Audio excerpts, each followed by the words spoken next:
যি ভকত, এই ভকত আৰু ভগৱন্তৰ মাজত বিভেদ নাৰাখি ইয়াত মহাদেৱকে মানে অৰ্থাৎ শিৱকে তেওঁ তুমি নিৰাকাৰ ব্ৰহ্ম জগত কাৰণ তুমি সেই ঈশ্বৰৰ সৃষ্টি সংহাৰ তাৰণ যেন মকৰাই জাল পাতে সংহৰয় ইটো চাৰি বেদ প্ৰাণী তজু সেই নয়। এই কথাষাৰ কিয় কৈছে যে বিষ্ণু বৈষ্ণৱত কিঞ্চিতো নাহি ভেদ, সেইকাৰণেই তেখেতে ব্ৰহ্মাদেৱে স্তুতি কৰি বিষ্ণুৰ পৰম ভকত মহাদেৱ। আমাৰ আপোনালোকে জানে পালনাম হৈ থাকে, আপোনালোকৰ এইফালে পালনাম হয়নে নহয়? হয় হয় হয়। এই পালনাম আমাৰ প্ৰথমতে আছিল পালো তিনি প্ৰকাৰৰ, ব্ৰহ্মপাল, ৰুদ্ৰপাল আৰু মহাপুৰুষীয়া পাল। এই যি ব্ৰহ্মপাল, ব্ৰহ্মাই আমি এভাগ চাব লাগে সত্য যুগত ৰুদ্ৰপাল কৰিছিল শিৱই ৰাম নাম লৈ স্তুতি কৰোঁতে কৰোঁতে হৰ আৰু হৰিৰ মাজত ভিন্ন নাইকিয়া হৈ গৈছিল, মানে দুইজন এককাই হৈ পৰিছিল, মানে ভকত এককাই হৈ পৰিছিল। এইটোকে কোৱা হৈছে ৰুদ্ৰপাল। আৰু এয়া হৈছে সত্য যুগত। ত্ৰেতা যুগত হনুমন্তই ৰাম নাম লৈ পেলাই পাল আৰম্ভ কৰিছিল আৰু সেই পাল নামত স্বয়ং ৰামে হনুমানক বধ কৰিব পৰা নাছিল। মানে হনুমানক বধ কৰিবলৈ তেওঁ গুৰুৱে যেতিয়া দিলে যে সকলোকে তেওঁ কি কৰিলে, বিদায় দিলে সম্ভাষণ কৰি, কিন্তু তেওঁৰ গুৰুক নিদিলে বিশ্বামিত্ৰ ঋষিক, কাৰণ তেওঁ ক্ষত্ৰিয় আছিল বুলি তেওঁ নাৰদে লগাই দিলে। ক'লে যে তুমি ক্ষত্ৰিয় দেখি তোমাক সকলো ব্ৰাহ্মণসকলক সেৱা কৰি কৰি বিদায় দিলে, কিন্তু তোমাক নিদিলে। ক'লে মোক নিন্দাবোচন বুলিলে। ক'লে হয়। এই নিন্দাবচন মানে নাৰদ বৰ চতুৰ আছিল। প্ৰথমতে নাৰদে সুধিলে বোলে ৰাম ডাঙৰ নে নাম ডাঙৰ? তেতিয়া ক'লে নাৰদে ক'লে যে ৰাম ডাঙৰ। তেতিয়া নাৰদ মানে এই কথাষাৰ কোৱাৰ লগে লগে পৰীক্ষা এটা চাব লগা হ'ল। বোলে তুমি বিশ্বামিত্ৰ ঋষি কেনেকৈ কোৱাৰ লগে লগে কি হয়, তুমি মোক বধ কৰিবলৈ ক'বা, ঠিক আছে। হনুমানক বধ কৰিবলৈ লগাই দিলে। কোনে? যে বিশ্বামিত্ৰই বৰ খং কৰিলে, কি হ'ল, মোক কিয় এনেধৰণে নিন্দাবচন বুলিলে, মোক এতিয়া তুমি হনুমানক বধ কৰি দিব লাগে। ৰামে ক'লে ঠিক আছে, নিশ্চয় বধ কৰি দিম।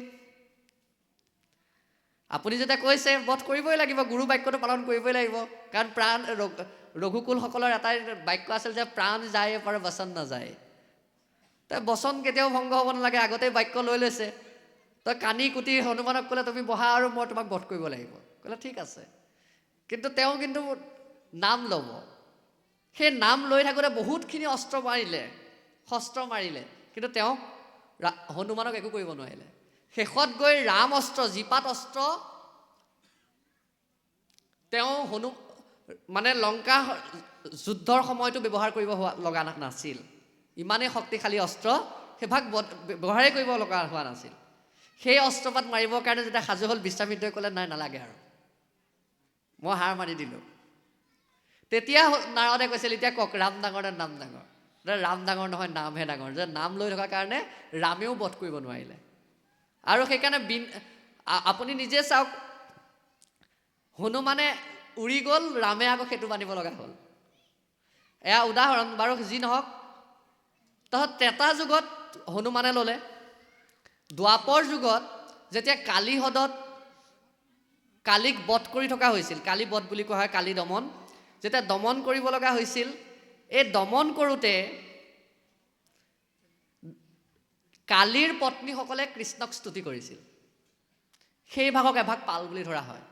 আৰু কলিৰ যুগত মনুষ্যলোকক তাৰণৰ হেতু মহাপুৰুষ শ্ৰীমন্ত শংকৰ গুৰুৱে জীৱ তাৰিবৰ হেতু নাম বস্তু মাধৱ পুৰুষক দিলে। এই পাল নাম মানে এনেকেই চলি আহিছে। সেইকাৰণে যি শিৱ, তাৰ আৰু বিষ্ণুৰ মাজত কোনো বিভেদ ৰখা নাই। মানে ভকত আৰু ভগৱন্তৰ মাজত বিভেদ নাৰাখি তেখেতে ব্ৰহ্মাদেৱে স্তুতি কৰিছে যে তুমি সিয়ে ঈশ্বৰ সৃষ্টি সংহাৰ তাৰণ, যিজনে সৃষ্টিৰ পৰা সংহাৰ কৰিব পাৰে।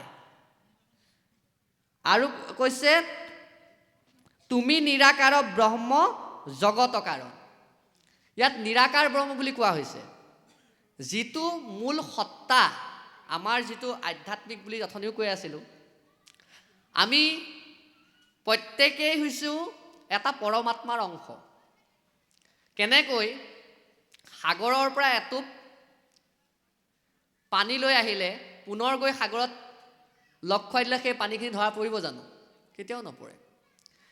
আমাৰ আত্মাটো হৈছে চিৰস্থায়ী, ই নিৰ্বিকাৰ আৰু নিৰাকাৰ, নহয় জানো? এই যিটো আত্মা তত্ত্ব, ই প্ৰত্যেকৰ শৰীৰতে বিৰাজমান হৈ আছে। কিন্তু আজি আমি সেই জীৱটো, ধৰি লওক কুকুৰ, গৰু, ছাগলী এনেধৰণৰ জীৱ ধাৰণ নকৰি আমি মনুষ্য শৰীৰটো পাইছোঁ। অৰ্থাৎ কত তপসাই নৰতনু পাই, হৰি নাম বিনাই ব্যথা আয়ু যায়। মানে শাস্ত্ৰই কৈছে যে আহাৰ নিদ্ৰা ভয় মৈথুন, এই আহাৰ নিদ্ৰা ভয় মৈথুন, এই চাৰিটা ক্ৰিয়াই আমাক পশুৰ লগত সমান কৰে। পশুৰ লগত আমাক সমান কৰে এই চাৰিটা ক্ৰিয়াই। যেনে ধৰি লওক আহাৰ আমিও কৰিছোঁ, এটা পশুৱেও কৰিছে। নিদ্ৰা আমিও গৈছোঁ, টোপনি আমিও গৈছোঁ, এটা পশুৱেও গৈছে। ভয় আমাৰো লাগিছে, এটা পশুৰো লাগিছে। মৈথুন বংশ বিস্তাৰ কৰা ক্ষমতা তেখেতসকলৰো আছে, আমাৰো আছে। তে আমাৰ মাজত পাৰ্থক্য এটাই কি? ধৰ্ম কাৰ্য সম্পাদন। যে ধৰ্ম কাৰ্য সম্পাদন তেখেতসকলে কৰিব নোৱাৰে, আমি কৰিব পাৰোঁ। যে বিষয়ৰ সুখ সুকৰি সংগে পাই, হৰি পদ সেৱা মা নবীবিনে নাই। মানে সেইকাৰণে মানৱী জনমটো আমাক ধন্য বুলি কৈছে, দুষ্প্ৰাপ্য। এনে এক আমি শৰীৰ ধাৰণ কৰিবলৈ পাইছোঁ। তেন্তে হ'লে এই মনুষ্য শৰীৰটোত যিটো আত্মাৰূপে বিৰাজমান হৈ আছে, সেই আত্মাৰূপে যি বিৰাজমান হৈ আছে, প্ৰত্যেকৰে সেই জীৱসমূহতো একেই আছে। কিন্তু কৰ্মৰ ফলত আমি 84 লক্ষ যোনি বাগৰি আজি মনুষ্য শৰীৰটো পাইছোঁ। 84 লক্ষ যোনি বাগৰি আজি মনুষ্য জনমটো পাইছোঁ। এই মনুষ্য জনমটো যে পাইছোঁ, আমি এই মনুষ্য জনমটো নিজৰ কৰ্মৰ ফলত, ভাগৱত ভক্তিৰ ফলত আমি কি কৰিব লাগিব? এই যিটো জন্ম মৃত্যু যিটো চক্ৰ, প্ৰথমতে যিটো কৈছিলোঁ মুক্তি, এই মুক্তিৰ কাৰণে আমি কামনা কৰিব লাগিব। আৰু এই মুক্তি প্ৰাপ্তিয়ে হৈছে আমাৰ মূল উদ্দেশ্য হিচাপে ল'ব লাগিব। কিন্তু আমাৰ মুক্তিৰ কাৰণে যে ভক্তিকে স্বাৰ্থপৰ ভক্তি কৰিম তেনে নহয়।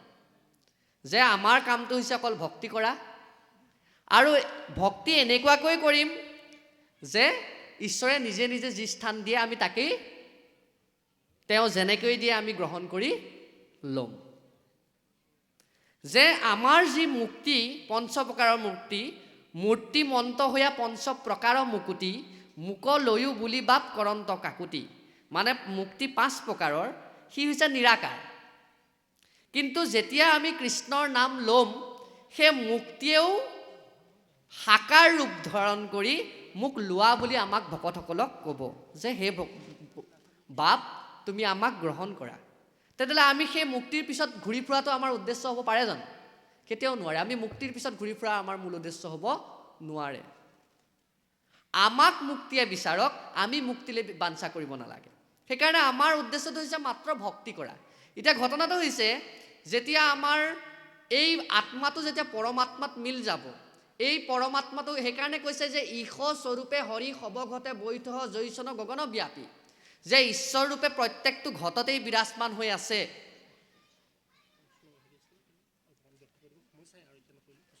ঠিক আছে। ঈশ্বৰ ৰূপে যে তিনি আমাৰ শৰীৰটোত বিৰাজমান হৈ আছে, তেন্তে হ'লে আমি তেওঁৰে অংশ নহয় জানো? আমি নিৰাকাৰ নহয় জানো? মানে আত্মাৰূপে যেতিয়া চাওঁ আমি নিৰাকাৰ হয় নে নহয়? নিৰাকাৰ অৰ্থটো কি? নিৰাকাৰ শব্দ অৰ্থটো হৈছে নিৰ মানে পানী, পানীৰ আকাৰ। মানে পানীৰ জানো কিবা আকাৰ আছে? নাই। যিটো পাত্ৰতে ৰখা হৈছে সেই পাত্ৰটো ধাৰণ কৰিছে। ঠিক তেনেধৰণে আমাৰ আত্মাটোও নিৰাকাৰ। আমাক তেখেতে যিটো আকাশ শৰীৰ দিছে, এই পোচাকটোত আমাক তেওঁ পৰিধান কৰাইছে।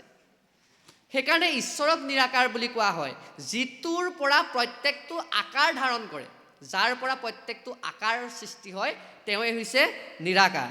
তিনি বস্ত্ৰ পিন্ধি বোধ কৰা, তিনি বস্ত্ৰ পিন্ধি গুৰু বন্তি জ্বলোৱা,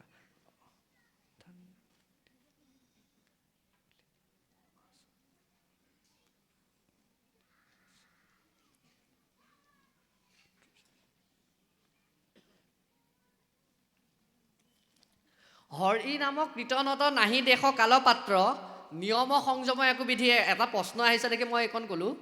হৰি নামক কীৰ্তনত নাহি দেশ কালপাত্ৰ, নিয়ম সংযম একো বিধি, হৰিত শৰণ লৈয়া কেৱল হৰিৰ নাম কীৰ্তন কৰন্তে হয় সিদ্ধি।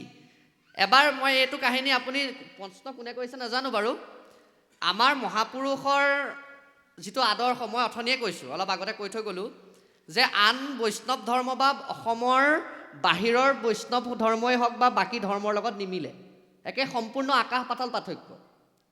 আপোনালোকে, মই এটা কথা ক'ব বিচাৰোঁ, আমাৰ অসমতে থাকি বহু পণ্ডিতে নানান চৰ্চা কৰি আছে, শংকৰদেৱক নিন্দাও কৰি আছে। এবাৰ অসমৰ বাহিৰলৈ গৈ চাওক, মই অসমৰ বাহিৰৰ মানুহটো মই জানো, যোৱাৰ লগে লগে প্ৰথমতে জাতিটোহে সোধে, আপুনি কি গোত্ৰ, আপুনি কি বংশ, প্ৰথম সেইটোহে প্ৰশ্ন। আপোনাৰ টাইটেল কি আহি যায়, প্ৰথম সেইটোৱে। মানে আমাৰ অসমত সেইটো সোধে নেকি? কোনোবা এজনে আহিছে, ভকত সেৱা সৎকাৰ কৰিছে মেলিছে, কাম চেচ, পিছত কোনোবাই সুধিব পাৰে এজন এই কোন আছিল। কিন্তু আমাৰ অহাৰ লগে লগে প্ৰথম আপুনি কি জাতি, কোন বংশ, কি গোত্ৰ, সেয়া প্ৰয়োজন আমাৰ নাহে। মানে আমাৰ শংকৰদেৱৰ ধৰ্মটো যে একেবাৰে পাৰ্থক্য আছে, তাতে গম পোৱা যায়। আমি নিজে যে, আমিতো কোচবিহাৰত থাকোঁ, অৰ্থাৎ পশ্চিমবংগত, ৰাজ্য পশ্চিমবংগ পৰে। যিটো তাৰ ধৰ্ম, আপোনালোকে তাত কোনো আনুষ্ঠানিকতাই নাপাব। এতিয়া যিটো আমাৰ এই এখন সমাজ যে আছে, এই সমাজখন তাত নাপাব। একেবাৰে কি ক'ম আৰু, তাত কোনো সমাজৰ নীতি নিয়ম কোনো ধৰণৰ কথা নাই। মাকক বোলে কোনোবাই পিঠি দিলে, দেউতাকক বোলে পিঠি দিলে ল'ৰাই, কোনো সমাজৰ কোনো নীতি নাই, প্ৰায়চিত চেহাচিত কোনো নীতি নিয়ম নাই, থাকে আৰু একেলগে, পিছদিনাখন ভাল আৰু। তে এই ব্যৱস্থাটো আমাৰ সমাজত কৰিব পাৰিব জানো? নোৱাৰে। আমাৰ শংকৰদেৱে তেনেকুৱা এখন তেতিয়াই চিন্তা কৰি থৈ গৈছিল যে এনেকুৱা এখন আমাক সমাজ লাগিব, যে তেনেকুৱা এখন সমাজ পাতিব লাগিব, যিখন সমাজত এটা শাসন থাকিব, অনুশাসন, এখন সমাজ থাকিব। শংকৰদেৱে এখন সমাজ ব্যৱস্থা দিছে, যিটো সমাজ ব্যৱস্থা বাকী জেগাত আপুনি পাবলৈ নাই। এতিয়া ঘটনাটো হৈছে, যিটো প্ৰশ্ন কৰিছে সেই প্ৰশ্নটোত মই আহোঁ। শ্ৰীৰাম আতা বুলি এজন আতা পুৰুষ আছিল। শংকৰদেৱৰ লগত থকা ভকত কিমানজন আছিল জানেনে? 6x6জন। শংকৰকে মুখ্য কৰি যত ভক্তজন, শিৰে ধৰি প্ৰণাম কৰোঁ সবাৰো চৰণ। অ ৰাম 6x6 ভক্ত আছে যত যত, ঐ একেলগে প্ৰণাম কৰোঁ সবাৰো চৰণত। মানে 6x6জন ভকত আছিল, 126জন। 126জন ভকতৰ ভিতৰতে তেওঁলোকে মানে শংকৰদেৱ মাধৱদেৱে আগৰ যিটো নাম আছিল সেই নামটো নাৰাখি নিজে নিজে নাম দি লৈছে। যেনে গয়াপানী আছিল, গয়াপানীৰ নামটো দি ল'লে ৰামদাস। এই যিজন ৰামদাসৰ সংগে গয়া মিলিলা মাধৱ, মানে পাঠা আনিবলৈ দিছিল সেইজন ৰামদাস। মাধৱদেৱৰ ভাগিন আছিল, ভাগিনীক বিয়া পাতিছিল, মানে ভনী জোৱাই আছিল। সেই ৰামদাস মানে নামটো পৰিৱৰ্তন কৰি দিছিল। ঠিক তেনেধৰণে আমাৰ মহাপুৰুষীয়া ধৰ্মত এটা আদৰ্শ আছে যে নামটো পৰিৱৰ্তন কৰি, মানে প্ৰত্যেকৰ এতিয়া ধৰি লওক আমুকক, আপোনাকে মই বা কিবা এটা বেলেগ নাম দি মতাতকৈ ঈশ্বৰৰ নাম এটা দি মতাতকৈ দুটা কাৰ্য নহ'ব জানো? যেনেকৈ অজামিলে আইষপুত্ৰ নাৰায়ণ বুলি মাতিছিল, আইষপুত্ৰ নাৰায়ণ বুলি মাতোঁতে কৃষ্ণই সন্তুষ্ট হৈ পেলাই তেওঁৰ যিখিনি পাপ আছিল সেইখিনি মুক্ত কৰি দিয়া নাছিল জানো? নিজৰ বিষ্ণুদূতে ভাবিলে যে এইজনে নাৰায়ণৰ নাম লৈছে, কিয় যমদূতে নিব? সেইখিনিতো আপোনালোকে নিশ্চয় পঢ়িছেই, জানিছেই। ঠিক আমাৰ মহাপুৰুষীয়া ধৰ্মত কি, এই সকলোৰে নামবোৰ পৰিৱৰ্তন কৰি দিছিল। যেনে আমাৰ গোপালেই আছিল 12জন, গোপাল বুলি যে 12জন আতা পুৰুষৰ নাম গোপাল। যেনে গোবিন্দ আছিল 16জন, কিন্তু নামখিনি আগত অকণমানকৈ পাৰ্থক্য এটা ৰাখিছিল, সকলোকে এতিয়া মাতিলে খেলি মেলি হয় বুলি। যেনে ভৰি ভঙা গোবিন্দ, গাৰু গোবিন্দ, বুঢ়ীৰপু গোবিন্দ, আমাৰ মধুপুৰৰ জন হৈছে বুঢ়ীৰপু গোবিন্দ, সাপে খুটা গোবিন্দ, ভৰি ভগা গোবিন্দ, নাও ভঙা গোবিন্দ, এনেকৈ গোবিন্দ বুলি কৈ পেলাই 16জন গোবিন্দ নাম দি লৈছিল। এতিয়া ঘটনাটো হ'ল তাৰে ভিতৰত এজন আছিল চিৰা মাতা। এই চিৰা মাতাই মানে শৌচ কৰিবলৈ যেতিয়া যায়, মানে লেট্ৰিন কৰিবলৈ যেতিয়া যায়, এই জিভাখন মুখখন মেলি জিভাখন এনেকৈ ধৰি থাকে, জিভাখন ধৰি থাকে। জিভাখন যেতিয়া ধৰি থাকে, ভকতসকলৰ যিটো চৰিত্ৰ, ইটোক দেখি সিটোক নিন্দা, সিটোক দেখি সিটোক নিন্দা, এইটো আজিৰ নহয় তেতিয়াই আছিল, বুজিছে নাই? এইটো এতিয়া নহয়, আজি বোলে তালযোৰ কোপটো বেছিকৈ পেলালে, সেইটো আপোনাৰ যি সন্মুখত নকয়, কিন্তু সেইখিনিত গৈহে ক'ব। ইয়াত নাম চলি শেষ হৈ আছে, ইয়াত ভকতসকল বহি আছে, তাত গৈ ক'ব এই তালযোৰ আজি বেছিকৈ চাপৰ মাৰিলে, বুজিছে নাই? নামত ভুল যি স্বয়ং ঈশ্বৰে নধৰে, আমাৰ মানুহে ভকতে ধৰে। মানে নামত ভুল ভগৱন্তই নধৰে, কিন্তু আমাৰ ভকতসকলে নামতো ভুল ধৰে। আমুক কৰিলে বৈকুণ্ঠলৈ যাব, স্বৰ্গলৈ যাব, সেইখিনিতো আছেই। মানে ভকতজনেহে স্বৰ্গলৈ পঠাব, তইহে যাবলৈ, তই যাবি স্বৰ্গলৈ, মই যাম নৰকলৈ, বা আমুক নৰকলৈ যাব, সেইটো সিদ্ধান্তও মানে আমাৰ ভকতসকলে দিবলৈ আৰম্ভ কৰি দিলে ইয়াতে বহি বহি। সেইবিলাকতো আছেই। এতিয়া এই চিৰা মাতাৰ সময়ছোৱাটো তেখেতক নিন্দা বচন বুলি পেলাই কি কৰিলে, গৈ পেলাই শংকৰদেৱ মাধৱদেৱক গৈ পেলাই ক'লেগৈ যে শ্ৰীৰাম নামৰ এজন তোমাৰ ভকতে এই শৌচ কৰিবলৈ গ'লে জিভাখন মুখখন মেলি জিভাখন ধৰি থাকে, যি স্থানত মুখ মেলা নিষিদ্ধ, তোমালোকেনো কেলৈ চাই থাকিবগৈ লাগে? সেইটো এটা প্ৰশ্ন আহে আকৌ, তোমালোকেনো কেলৈ চাবগৈ লাগে?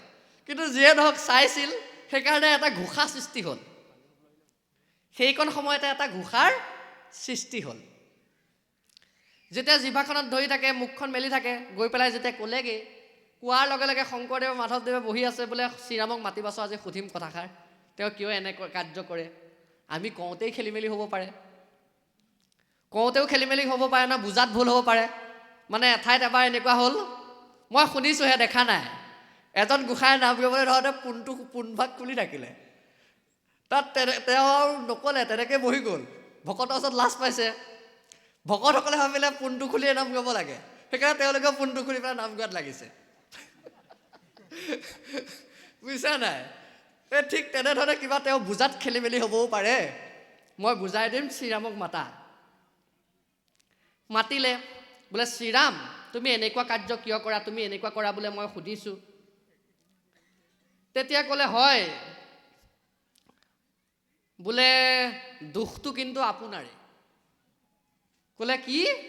ক'লে কি দুখ কৰিলোঁ মই? ক'লে বোলে বাপ, পৰম অমূল্য ৰত্ন হৰি নামৰ পেৰা, এই তুমিহে গুপ্ত হৈ আছিল, সেই মুণ্ড ভাঙি সমস্তকে দিলা, আৰু তুমি যেতিয়া মুণ্ড ভাঙি সমস্তকে দিলা, তাত অতি সুকোমল পৰম মংগল, সেই পৰম মংগল নাম ৰাম নামভাগ দিলা। দুগুটি অক্ষৰ ৰামৰ নাম হয়নে নহয়? এই দুগুটি অক্ষৰ ৰাম নামভাগ যেতিয়া দিলা, মই শৌচ কৰোঁতেও ৰাম ৰাম কৈ থাকোঁ। তুমি ইফালে আকৌ তুমি কৈছা য'তে ত'তে নাম নল'বা। তেনেকুৱা এটা কাহিনীও মনত পেলাই দিলে। ক'লে কি, এবাৰ তুমি কোৱা নাছিলা জানো, বোলে য'তে ত'তে নক'বা কথা, য'তে ত'তে নিদিবা মাথা, অজ্ঞ শতক নকহিবা এইটো তত্ত্ব, সদায় উপদেশ দিবা বৈষ্ণৱজনক। আকৌ য'তে ত'তে ক'বলৈ হাগু দি থৈছা। এবাৰ মাধৱ পুৰুষে হৰিয়াতৈ আছিল নেকি, মই নামটো পাহৰি গ'লোঁ, এই হাল বাই আছিল, শুনিছেনে কাহিনীটো? এই হাল বাই থাকোঁতে এই দিনটো মাধৱদেৱে শুনি আমনি লাগি গৈছে, হয় ঘূৰ ঘূৰ ঘূৰ ঘূৰ, হয় ঘূৰ ঘূৰ ঘূৰ ঘূৰ ঘূৰ, হয় যা, সেই এনেকৈ চিঞৰি থাকে। মাধৱদেৱে শুনি পেলাই বৰ খং কৰে, গোটেই দিনডাল অকল হুৰ হুৰ হাল বাই থাকে। তাৰপিছত আৰু মাধৱদেৱ গৈ লৈ পেলাই ক'লেগৈ, তই এই হুৰ হুৰ ঘূৰ ঘূৰ চিঞৰি থকাতকৈ তই ৰাম ৰাম ৰাম ৰাম হৰি হৰি চিঞৰিব নোৱাৰনে? ক'লে মই নোৱাৰোঁ। এতিয়া তেওঁ তেনেকুৱা এটা মনত পৰিলে, বোলে অজ্ঞ শতক নকহিবা এইটো তত্ত্ব, সদায় উপদেশ দিবা বৈষ্ণৱজনক। মইতো ডাঙৰ ভুল কাম কৰিলোঁ। মই যদি হৰি বুলি নকওঁ, তেনেহ'লেতো মইতো পাপত পৰি যাম। তাৰ মুখেদি মানে নাম উলিয়াবই লাগিব। সেইকাৰণে ধুতিখন কুচাই লৈ গোটেই দিনটো তাৰ পিছে পিছে ঘূৰি ফুৰিছে। তই এবাৰ ৰাম ক মই গুচি যাম, এবাৰ ৰাম বুলি ক মই গুচি যাম, তই এবাৰ ৰাম বুলি ক মই গুচি যাম। গোটেই দিনটো এই হালোৱাটো পিছে পিছে ধুতিখন কুচাই দৌৰি দৌৰি ঘূৰি ফুৰিছে বোকাই বোকাই। তই এবাৰ ৰাম বুলি ক গুচি যাম। সেই কাহিনীটো মনত পেলাই দিলে মানে এই শ্ৰীৰামাতাই। যেতিয়া শেষত গৈ পেলাই হালোৱাটো উঠিল, খংঘাত বোলে লাখুটি জাল পেলাই, যাচোন ক'লো যা ৰাম ৰাম যা। ক'লে ৰাম নাম তেনেকৈ ক'লে নহ'ব, এবাৰ ভালকৈ ৰাম ক মই যামগৈ। বোলে ৰাম। মাধৱদেৱ গুচি আহিলে।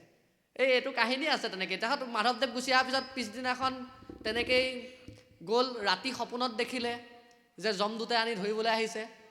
তাত পুত্ৰ পৰিবাৰ সকলোৱে নৰিয়াত পৰি গ'ল যমদূতে ধৰিবলৈ অহা সপোনত দেখা পায়। পুত্ৰ পৰিবাৰ কোনেও বচাব পৰা নাই, যমদূতকে দেখি থাকে। তেতিয়া অকস্মাতক মাধৱদেৱে যে ৰাম ৰাম যে দিনটো যে চিঞৰি ফুৰিছিল, ৰাম বুলি ক'লে। সেই ৰাম বুলি কোৱাৰ লগে লগে যমদূতখিনি পলাই পতং দিলে। সেইকাৰণে তেওঁ আহি পিছদিনাখনে মাধৱদেৱৰ ওচৰত শৰণ লৈছিলে। সেই কাহিনীটো মানে মনত পেলাই দিলে যে তুমিতো এবাৰ তেনেকৈ কৈছিলা, মইতো এতিয়া খোজ কৰোঁতেই ৰাম ৰাম কৈ থাকোঁ, সেইকাৰণে আৰু ৰাম নোলাওক বুলি জিভাখনত ধৰি থাকোঁ। তেতিয়া মাধৱ পুৰুষে শংকৰদেৱে ক'লে, মাধৱে কি কৰা হওক, বোলে ঘোষাতে নিবন্ধ কৰা, ঘোষাত নিবন্ধ কৰা। আমাৰ শংকৰদেৱৰ ধৰ্মটো মাধৱদেৱৰ পিছত মাধৱদেৱে আৰু দ্বিতীয়জন কাকো দি থৈ যোৱা নাই। আমাৰ বিভিন্ন সংহতিয়ে ক'লে নহ'ব। আমাৰ সত্ৰ সংহতি আছে, ব্ৰহ্ম সংহতি, নিকা সংহতি, কাল সংহতি, পুৰুষ সংহতি। কোনোৱে কয় মাধৱদেৱৰ পিছত গোপাল আতাক দি দিলে, কোনোৱে কয় গোপাল আতাক দিলেতো ঠিক আছে, কোনোৱে কয় পুৰুষোত্তম ঠাকুৰক দি দিলে, এই এনেকৈ আহিছে বুলি কয়। নহয়, শংকৰদেৱৰ পিছত মাধৱদেৱে পালে। তেওঁক মাধৱদেৱে ক'লে যে মোৰ পিছত কাক পাতিম, তোমালোকে ভকতে ক'লে যে তুমি কাৰোবাৰ এজনক ধৰ্মৰাজ্যখন দায়িত্ব দি থৈ দিয়া, গোটাই দিব নোৱাৰিলে। সেইকাৰণে আজিৰ পৰা তোমালোকে নামঘোষাখনকে সংবিধান হিচাপে মানি চলিবলৈ দিলে, কীৰ্তন আৰু নামঘোষাখন। মাধৱদেৱে সেইটো বাক্য দি থৈ গ'ল। এই চৈত পুথি দুই প্ৰকাৰৰ, পূৰ্ব পৰ্যায়ৰ চৈত পুথি আৰু উত্তৰ পৰ্যায়ৰ চৈত পুথি। আপোনালোকে যিখন ৰামচৰণ ঠাকুৰৰ চৈত পুথি পঢ়ি থাকে, গাঁৱে গাঁৱে চাগে ৰামচৰণ ঠাকুৰৰ চৈত পুথিখন চলে, সেইখন ৰামচৰণ ঠাকুৰে লিখা চৈত পুথি নহয়। সেইখন মাধৱদেৱৰ ভাগিনী ৰামচৰণে লিখা নাই, কোনোবা বেলেগ ৰামচৰণে লিখি মাধৱদেৱৰ ভাগিনৰ নাম দি থৈছে। সেইখনো হৈছে জাল পুথি। বুজিছে নাই? এইবিলাকো ঢেৰ কাহিনী, অলপ পঢ়িব লাগিব, বুজিব লাগিব। অসমীয়া সাহিত্য সেইকাৰণে ভালকৈ পঢ়িব লাগিব, তেতিয়াহে বুজি পাব। সেইখনো জাল পুথি, ৰামচৰণৰ নামত বেলেগে লিখি থৈছে। বাৰু সি যি নহওক, সেইকাৰণে ঘোষাখনক আমাৰ সংবিধান হিচাপে দিলে। সেই ঘোষাত নিবন্ধ কৰিলে মাধৱদেৱে যে শংকৰদেৱে ক'লে যে হৰি নাম কীৰ্তন কৰিবলৈ কোনো দেশকাল পাত্ৰ নালাগে। তেতিয়া মাধৱদেৱে লিখিলে বোলে হৰি নাম কীৰ্তনত নাহি দেশ কাল পাত্ৰ, নিয়ম সংযম একো বিধি, অ হৰিত শৰণ লয়া কেৱল হৰিৰ নাম, কীৰ্তন কৰন্ত হবে সিদ্ধি। যে হৰিনাম কীৰ্তন কৰিবলৈ বা অৰ্থাৎ ভকতি কৰিবলৈ দেশ কাল পাত্ৰ এইসমূহৰ কোনো ধৰণৰ নীতি নিয়ম নিবন্ধিত থাকিব নোৱাৰে। অৰ্থাৎ শ্ৰীৰামাতাক মানে সেইটো পাৰ্মিশ্যন দিলে যে তেওঁ শৌচ কৰি থাকোঁতেও ৰাম ৰাম কৈ থাকিব পাৰিব। কিন্তু এতিয়া ঘটনাটো হৈছে, মই প্ৰথমতেই ক'লোঁ আমাৰ বংগীয় সমাজখনৰ কথা, তাত মাতৃ পিতৃক পিতাৰ কথাও ক'লোঁ নে নাই? আমাৰ অসমৰ সংস্কৃতিত এটা লোকাচাৰ আৰু এখন সমাজ ব্যৱস্থা আছে। সমাজ ব্যৱস্থাত যিসমূহ ৰীতি নীতি চলি আহিছে, তাক যিটো ব্যৱস্থাই সমাজত কোনো ধৰণৰ ক্ষতি কৰা নাই, সেইসমূহ পালন কৰিলে আমাৰ কোনো ধৰণৰ ক্ষতি নহয়। যেনে আপুনি দিনটো এই পুথি এখন, যেনে 3 বস্ত্ৰ পৰিধান পিন্ধি পাঠ কৰা, 3 বস্ত্ৰ পিন্ধি গুৰু গৃহত বন্তি জ্বলোৱা, এই গুৰু গৃহত নিজৰ ঘৰত আপুনি পুথি এখন পঢ়িলে, এই ভাগৱতখন পঢ়িবলৈ কোনো ধৰণৰ নিবন্ধ নাই, আপুনি যিকোনো ধৰণে পঢ়িব পাৰে। কাৰণ ময়ো এইটো এটা আজিৰ এই সমাজখনৰ পৰা আহ্বানো জনাওঁ প্ৰত্যেককে, যে আমাৰ প্ৰত্যেকগৰাকী মাতৃ পিতৃয়ে নিজৰ যিসমূহ শিশু আছে, কণমানি আছে, তেওঁলোকৰ পঢ়াৰ টেবুলত এখন নামঘোষা ৰাখিব। সেইখন গা ধোৱা, গা নুধুব বা নপঢ়া গা ধুই পঢ়িব লাগিব, এনেকুৱা ধৰণৰ নিবন্ধিত কথা নহয়। যেনেকৈ স্কুললৈ গ'লে কিতাপখন পঢ়িলে তেতিয়াহে ভাল নম্বৰ পাব। আমাৰ এই মনুষ্য জীৱনটো চলিবৰ কাৰণেও এই তাত গৈ পেলাই ক'বলৈ হ'লেও আমাক কিছুমান পদ পুথি লাগিব। কাৰণ আমাক বাৰম্বাৰ শাস্ত্ৰই কৈ গৈছে, হেন জানি শিশু হব এৰি আন কৰ্ম, কৰিও কুমাৰকালে ভাগৱত ধৰ্ম। আমাক কুমাৰ কালতে ভাগৱতৰ ধৰ্ম গ্ৰহণ কৰিবলৈ দিছে। কিয়? কুমাৰ কালতে কিয় দিছে? ইয়াত বৈজ্ঞানিক দৃষ্টিভংগীও আছে আৰু শাস্ত্ৰীয় দৃষ্টিভংগীও আছে। কুমাৰ কাল মানে হৈছে শিশুকাল, বাল্যকাল। যেতিয়া আমাৰ বাল্যকালৰ পৰা কি আহিব? কৈশোৰ কাল প্ৰাপ্তি। এই যিটো 10 এজ বুলি কৈছে, 3 এজ, তাক টেংগাৰ বুলিও কয় কোনোৱে, মানে 13 to 19, 13ৰ পৰা 19 বছৰৰ সময়ছোৱা মানুহৰ জীৱনৰ কাৰণে অত্যন্ত ভয়াৱহ বুলি কোৱা হৈছে। যে এই 3 এজ, 13, 19, এই 3 হৈ আছে নাই, এই বয়সসমূহ মানুহৰ জীৱনৰ কাৰণে অত্যন্ত ভয়াৱহ। যে এই সময়ছোৱাতে যদি ভাল শিক্ষা পায় তে শিশুটো ভাল হ'ব, আৰু যদি ধৰি লওক সেইকণ শিক্ষাৰ ফলতেই কোনোবা চুৰ হ'ব, ডকাইত হ'ব, সেইকণ শিক্ষাৰ ফলতেই সি এজন সৎ মানুহ হ'ব। সেইকাৰণে আমাক এই যিটো বাঁহ কুমলীয়াতে বেকা কৰিব পাৰি, সেইকাৰণে সেই সময়তে ভাঁজ দিবলৈ দিছে, কৰিও কুমাৰকালে ভাগৱত ধৰ্ম। আৰু এই টিংগাৰ এজটো মানুহ যে পথভ্ৰষ্ট যে নহওক, মানে সেই কৈশোৰকাল প্ৰাপ্তিৰ সময়ছোৱা যে মানুহ যে পথভ্ৰষ্ট এটা বেলেগ দিশলৈ গতি নকৰক, ল'ৰাটো যে বিপথে পৰিচালিত নহওক, সেইকাৰণে সৎ পথৰ কাৰণে আমাৰ শৰণ দিয়া এটা ব্যৱস্থা ৰাখি থৈছে। যে সৰুতেই আমাক শৰণ দি দিয়া হয়, মানে গুৰুমুখী কৰা হয়। শৰণ দিব নোৱাৰিলেও গুৰুমুখী কৰি দিয়া হয়। কিয় কৰি দিয়া হয়? যে সেই সময়খিনি মানুহৰ বাবে অত্যন্ত ভয়াৱহ। আৰু আমি যদি শাস্ত্ৰীয় যুক্তি মতে চাওঁ, আয়ু যায় আলে জালে কেতিখনে ধৰে কালে নিৰন্তৰে বোলাৰামৰ ৰাম। এতিয়া ধৰি লওক আমি যদি ভাবোঁ বোলে সেই তেনেকুৱা বয়স হ'লেহে আমি হৰিনাম ল'ম, যদি সেই বয়সটো নাপাওঁ, আগতে বোলে এক্সিডেণ্ট হৈ মৰি থাকিলে, তেতিয়া কি কৰিব? হয়নে নহয়? সেইটো যদি বয়স নাপায়গৈ, আজিৰ দেশৰ যি অৱস্থা, কৰোণাতে কিমান মানুহ মৰিলে, নাই মৰা জানো? দেখা দেখি গাড়ীখন চলাই গৈ থাকোঁতে কিমানটা ল'ৰা ঢুকাই গ'ল, কিবা হৈছে, হেন হৈছে, তেন হৈছে। তে সেই বয়সটো যদি নাপায়গৈ তেতিয়া কি হ'ব? সেই বয়সটো পাওক নেপাওক, আমাৰ মাতৃ পিতৃৰ কৰ্তব্য হৈছে যে তেওঁক শৰণ দিয়া, মানে ঈশ্বৰৰ ওচৰত আশ্ৰয় দিয়া। কাৰণ এই আত্মাটোৱে বিচাৰে কি? আমাক ঈশ্বৰ উপাসনা। ই ভোগ বিলাস সা সম্পত্তি একো নিবিচাৰে। কাৰণ আমি যেতিয়া গুচি যাম, ইয়াতে সকলো ৰ'ব, আনেহে খাব, মোৰ সম্পত্তিখিনি আনে খাব। হয়নে নহয়? তেনেদৰে এই মই এটা উদাহৰণ দিছিলোঁ, যে চেণ্ডেলযোৰৰ উদাহৰণ, ক'ৰবাত কোনোবাই মোবাইলে চোবাইলে দেখিবও পাৰে, যে আমাৰ দেহটো ইমানেই মূল্যহীন হৈ যাব। কেনেকুৱা হ'ব? আমি যদি আহি আছোঁ, এওঁলোকৰ ঘৰলৈ গ'লোঁ, ৰাস্তা দি যাওঁতে যদি এওঁলোকৰ ঘৰৰ সন্মুখতে মোৰ চেণ্ডেলযোৰ ছিগিলে থৈ দিলোঁ, বোলো আহোঁতে লৈ যাম, 100 টকা চেণ্ডেলযোৰ, ফিটাডাল লগালে ঠিক হ'ব, মোক থ'বলৈ দিব নে নিদিয়ে বাৰু? নিশ্চয় দিব। কিন্তু যদি মই মৰি যাওঁ, আজিলৈকে খুব ডাঙৰ মানুহ হৈ আছোঁ, বোলে এওঁ বোলে আমুক চাকৰি কৰে, তামুক চাকৰি কৰে, প্ৰফেচাৰ, কিন্তু যদি মৰি যায়, মৰি যোৱাৰ লগে লগে প্ৰাণটো যেতিয়া গুচি যাব, সেই দেহটো যদি কয় আপোনালোকৰ ঘৰত আকৌ আধা ঘণ্টা ৰখাব নেকি? নাৰাখে। মানে চেণ্ডেলযোৰতকৈও আমাৰ ভেলু নাই, ছিগা চেণ্ডেলযোৰতকৈ। তে ছিগা চেণ্ডেলযোৰতকৈও আমাৰ মূল্যহীন আমাৰ এই দেহটো। তেন্তে হ'লে আমি আমাৰ আত্মাটোৰ মূল উদ্দেশ্যটো কি? ভাগৱত প্ৰাপ্তি। মানে যিটো জন্ম মৃত্যুৰ যিটো চাৰ্কুল চলি আছে, মানে চক্ৰ চলি আছে, সেইটোৰ পৰা আমি মুক্তি পোৱা। মই আকৌ কৈছোঁ যে আমাৰ মহাপুৰুষীয়া ধৰ্মত মুক্তি প্ৰথাটো নাই, আদৰ্শটো নাই। তথাপিও আমাৰ মনুষ্য জীৱনৰ উদ্দেশ্যটো হৈছে কি? মুক্তি সাধন। হয়নে নহয়? তে এই জন্ম মৃত্যু চক্ৰটোৰ পৰা মুক্তিৰ এটাই হৈছে, সি হৈছে ভাগৱত ভক্তি। ভগৱত ভক্তি মানে ঈশ্বৰ ভক্তি। তে আমাৰ উদ্দেশ্যটো হৈছে প্ৰত্যেককে নিজৰ যি কৰ্তব্য আছে, সেই কৰ্তব্যখিনি কৰিও যে ঈশ্বৰক পুৱা আৰু গধূলি, যিজন ঈশ্বৰে দিনটোত 24 ঘণ্টা দিছে, যিজনে সপ্তাহটোত 7 দিন দিছে, যিজনে মাহটোত 30 দিন দিছে, যিজনে বছৰত 365 দিন দিছে, ডিপিয়াৰ হ'লে 66 দিন দিছে, যিজনে আমাক মনুষ্য আয়ুটো বৰিষ সংখ্যাত বুলি কৈছে।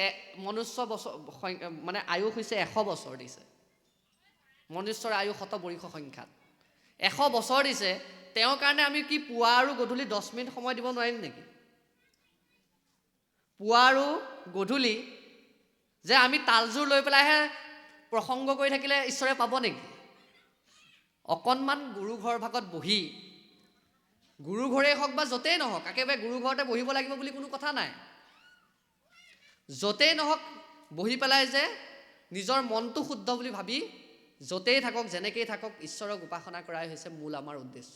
কৃষ্ণৰ নামষাৰ ল'ব লাগে, তেওঁক চিন্তন কৰিব লাগে, আমি তেনেকৈ ঈশ্বৰক পাম।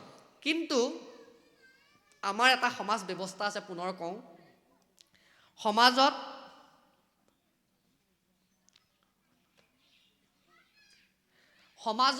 এটা নিয়ম আছে যে এনেধৰণৰ কৰিব লাগে।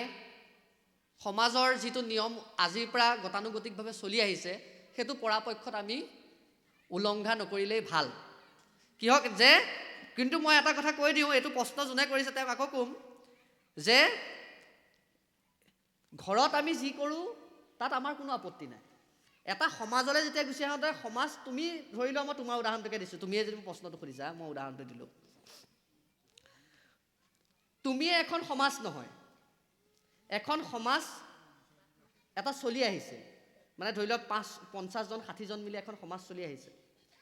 যদি অনুশাসন নাথাকে তেন্তে তাত বিশৃংখলতা অহাটো স্বাভাৱিক। বিশৃংখল আহিব নালাগে। যে এইটো যিটো নিবন্ধিত হৈ আছে, যে প্ৰশ্নটো হৈছে যে মানে যিসকলে 3 বস্ত্ৰ পৰিধান নকৰি পেলাই বা কৰি বা নকৰাকৈ বন্তি জ্বলাব পাৰে বা ভাগৱত শাস্ত্ৰ আদি পঢ়িব পায় নাপায়, এইসমূহক সেইটোকে প্ৰশ্ন কৰিছিল যে নিষেধাজ্ঞা আছে। তাৰ পৰা সদ উত্তৰটো বিচাৰিছে যে সমাজ এখন আমি ভাঙি দিলে নহ'ব। যে হয়, তুমি যিটো চিন্তা কৰিছা ময়ো চিন্তা কৰিম, আমাৰ নিউ জেনেৰেশ্যন, নতুন যিটো প্ৰজন্ম, তাত 50 জনে চিন্তা কৰিব। কিন্তু তেতিয়া সমাজত এটা ব্যৱস্থা থাকিবনে? কেতিয়াও নাথাকে। সমাজখন উলংঘা হৈ যাব। যে যিটো এটা আদৰ্শত চলি আহিছিল, ইমান দিনে এখন সমাজ চলি আহিছে, সেইটো উলংঘা হৈ যাব। কোনেও গুৰু গোসাঁই নমনা হ'ব। গুৰু গোসাঁই মানে নীতি নিয়ম যেতিয়া আস্থা নোহোৱা হ'ব, তাত তেতিয়া কি হ'ব? বিশৃংখলাৰ সৃষ্টি হ'ব, সমাজখন আকৌ থান বান হৈ যাব। যেনেকৈ এখন সমাজ, বিহু মঞ্চ এখনত যিমান কাজিয়া হয়, এই নাম এতিয়া আজিৰ ইয়াত কাজিয়া কিমানখন হৈছে? বিহু অনুষ্ঠানটো পাতিছে, নিশ্চয় পাতিছে, কিবা দলি পাতিছে, কিবা পাতিছে, হেন পাতিছে, তেন পাতিছে। যিমান কাজিয়া হৈছে, আজি এই ভাগৱত পাতাৰ কাৰণে কিবা কাজিয়া হৈছে নেকি? হ'ব, নিশ্চয় হ'ব। যে স্বাভাৱিক এখন দুখন খুটুক খাটাক কিবা এটা মন নিমিলিলে, যে যদি ক'ব পাৰে তোক চাউল আনিবলৈ দিছিলোঁ, এবেগ কিয় তই নানিলি, আধা কেজি কিয় আনিলি, তেনেকুৱা এটা হ'ব পাৰে। তাতকৈ বেলেগ কাজিয়া নহয়। কিয় নহয়? ইয়াত ভকতি সোমাই আছে, ইয়াত ভক্তি সোমাই আছে, ইয়াত ধন টকা পইচা নচলে, ইয়াত অৰিহণা চলে। মানে ভকতিত যেতিয়া ধনত অৰিহণা, ভকতি সোমাই গৈছে, সি অৰিহণা হৈ পৰিছে। ইয়াত ভকতক টকা 500 দি পেলাই আমি মতা নাই, আমি অৰিহণাহে দি আছোঁ। সেইকাৰণে ঠিক তেনেদৰে আমাৰ ইয়াত সমাজ এখন ব্যৱস্থা আছে, গতানুগতিককৈ ইমান দিনে চলি আহিছে। তাত আমি বিশৃংখল কৰি লাভ নাই। আমাৰ যিটো ব্যৱস্থা চলক। কিন্তু ঘৰত যেতিয়া পঢ়িব, প্ৰত্যেকেই পঢ়ক, ভাগৱত পঢ়ক, নিজে যিখিনি ৰীতি নীতি কৰে নিজৰ হিচাপত কৰক। কিন্তু সমাজত কৰিলে, সমাজৰ বান্ধোনটোত চলিলে সমাজখন সুস্থিৰ থাকিব বুলি মই ব্যক্তিগতভাৱে ভাবোঁ। কাৰণ শংকৰদেৱ মাধৱদেৱেও আজি নামঘৰৰ ব্যৱস্থাটো নিদিলেহেঁতেন, কি ঘৰত কি নাম গাব নোৱাৰে নেকি? শংকৰদেৱৰ দৰ্শনত দেখোন চব দেখোন নিৰাকাৰে, সাকাৰ বাট নাই, নিৰাকাৰ বাট। তে নিৰাকাৰ যদি মানেই, তে সকলোতে সমস্ত ভূততো দেখিবেক নাৰায়ণ, আতপৰে আন ধৰ্ম সবেৰ বিড়ম্বন। যে সকলোতে যেতিয়া নাৰায়ণ দেখিব, তেনেহ'লে বাকী দেখোন নিয়ম নাথাকিলে। শংকৰদেৱে নিজে ক'লে। তেনেহ'লে শংকৰদেৱে যদি ক'লে যে সমস্ত ভূততো দেখিবেক নাৰায়ণ, আতপৰে আন ধৰ্ম সবে বিড়ম্বন, তে শংকৰদেৱে যেতিয়া কৈ দিলে যে কোনো ধৰ্মৰ নীতি নিয়ম একো নায়েই, তেন্তে কিয় ইমানখিনি প্ৰথা চলি আহিছে? তে শংকৰদেৱে দেখোন নামঘৰে প্ৰতিষ্ঠা কৰিব নালাগিছিল, তেওঁ কৰি থৈ গৈছে। কিহৰ কাৰণে? যে মানুহখিনি এক হৈ থাকক। সেইকাৰণে মানুহখিনি এক হ'বৰ কাৰণে কিছুমান নীতি নিয়মো থাকিব লাগিব। আৰু যেতিয়া এখন সমাজত ঢেৰ মানুহ থাকিব, তাত কিন্তু অনুশাসন লাগিবই। অনুশাসন নাথাকিলে সেই সমাজখন সমাজ হৈ নাথাকিব।